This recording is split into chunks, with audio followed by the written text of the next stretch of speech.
With the high rates of divorce, how can Muslims pivot more towards co-parenting as opposed to single parenting? Could you please give an Islamic perspective on both scenarios? And the question is two parts. So if you deal with that part first, Sheikh, and then I'll mention the other part. Or would you like me to mention it fully? So let's start with the first one. You mean single parenting? Yeah, so yes, basically. How can Muslims kind of pivot more towards co-parenting as opposed to, oh, we're no longer together? A lot of the times what you end up seeing is the children just end up being with their mum, and that is nowhere to be seen. In most situations, fathers end up getting married to someone else, start a new family, and forget about the kids that Allah bless them with first. Like, it happens a lot. So how can Muslims move towards co-parenting as opposed to just single parenting? Yeah. What's the Islamic perspective?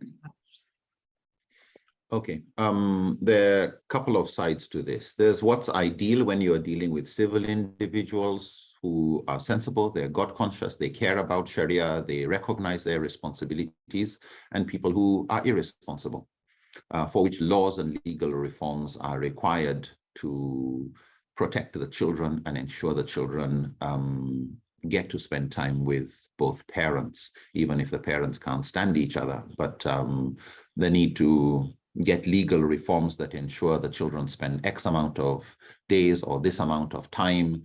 And this, if the parents can't negotiate and come with something more amicable, usually the court can get involved with those who can advise the judge on what would be more equitable, what would be the best of alternative scenarios. Ideally, children, Sharia assumes, and this is just legal presumption, it's not that it has to be so every time, but Sharia presumes that the mother is the first custodian, or the person who has custody of the children, that is what is in the best interest of the children. The boys until they reach the age of puberty, the girls until they get remarried or get married, sorry.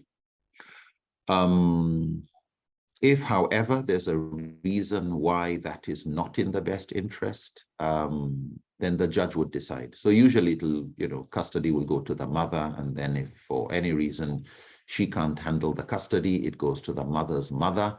And if any reason she can't handle that, then it goes to the mother's sister or sisters.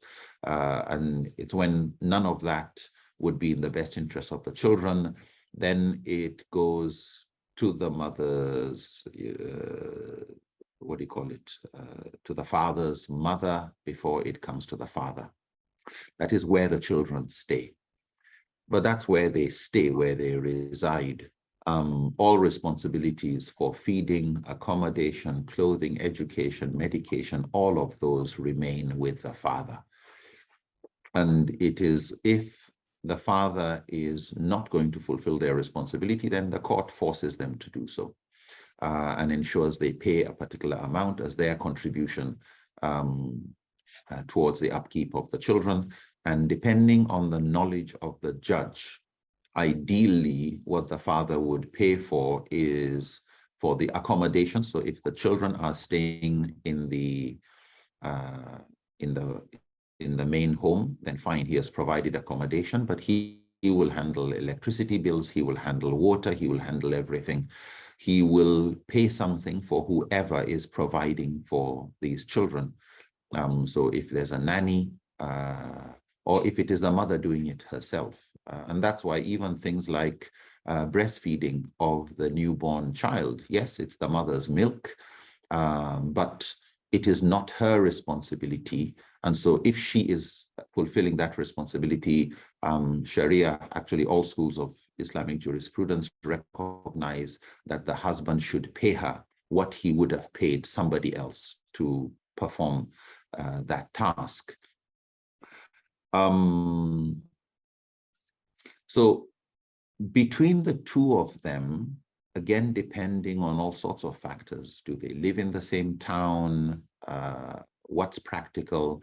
They would arrange visitations, does this one come here? Do the children go there? They would look at what works for both of them and what would be good parenting under the circumstances.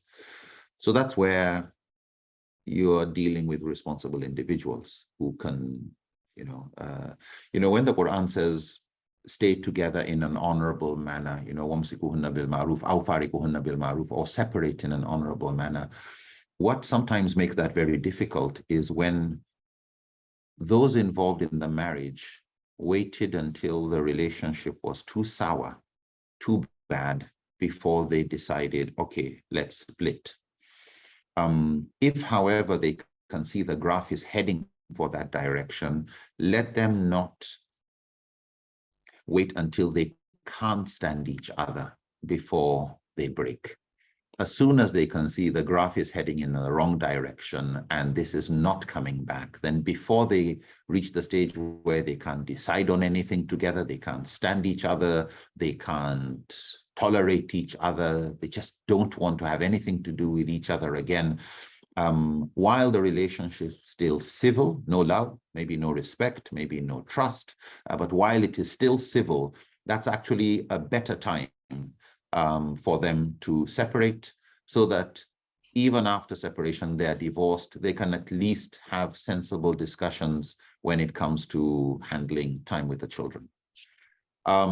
There is what law can do, and law has its limits, where culture, family, relatives come in to try and check and ensure these children are protected, which is partly why the inheritance when it comes to Islam is not just to just the nuclear family. So you get other people sometimes having to come in when it comes to getting married. Usually cultures pull others in. So it's not just you alone. It's just not the two of you. Others come in to try and be a cushion to ensure that your own emotions and feelings don't get into the way of what should be done. So if you divide, if you separate in a civil manner with good ethics, then it's easy for you to do that.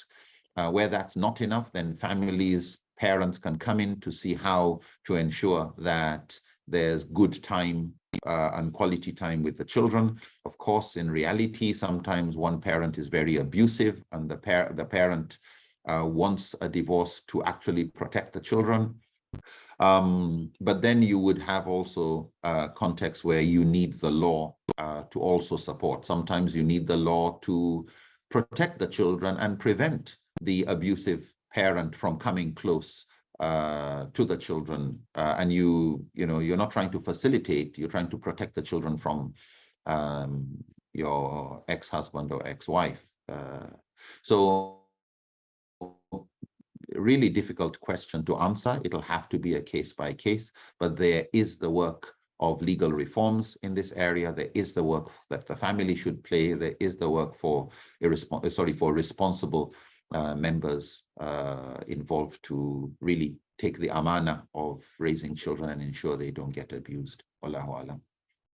Jazakallah khair again, Sheikh.